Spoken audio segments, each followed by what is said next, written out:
السلام عليكم ورحمة الله وبركاته. ازيكم عاملين ايه؟ معاكم الدكتورة هاجر فراج، تكملة للفيديوهات اللي احنا بدأناها مع بعض. معلومة بسيطة على السريع، حابة ان انا النهاردة برضو اضيف لكم معلومة ان شاء الله تستفادوا منها. الحرق. الناس اللي بتسألني ليه يا دكتور انا مع اقل اكل بتخن، وناس مهما كلت ما بيبانش عليها.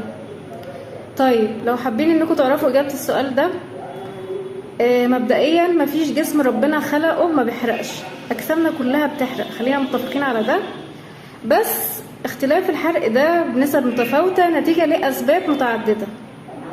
العادات السيئة اللي بنقوم بيها على مدار اليوم، زي ان احنا نقلل نشويات او نزود نشويات، الاتنين بالنسبة لي مشكلة، لاننا نقلل قوي ولا ان احنا نزود.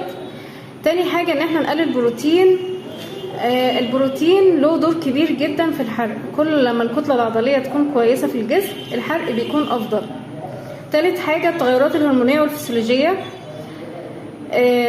خمول الغدة الدرقية، الناس اللي عندها خمول في الغدة الدرقية الحرق معاها بيبقى فيه مشكلة، خمول الغدة الدرقية بيبقى فيه مشكلة. طيب رابع حاجة معانا نقص الفيتامينز والمينرالز بشكل فيتامين د. المغنيسيوم والزنك بيأثر معانا بشكل سلبي في الموضوع ده.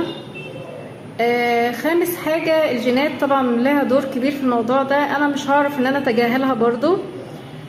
ازاي بقى ازود الحرق معايا؟ اولا النوم بشكل منتظم عشان الكورتيزول ما يعلاش معانا، وكمان الاسترس على قد ما نقدر بلاش نبقى في ستريس. ناكل حصتنا المتكاملة من النشويات والبروتين، لا اقل ولا ازيد، على حد سواء الحصة كاملة.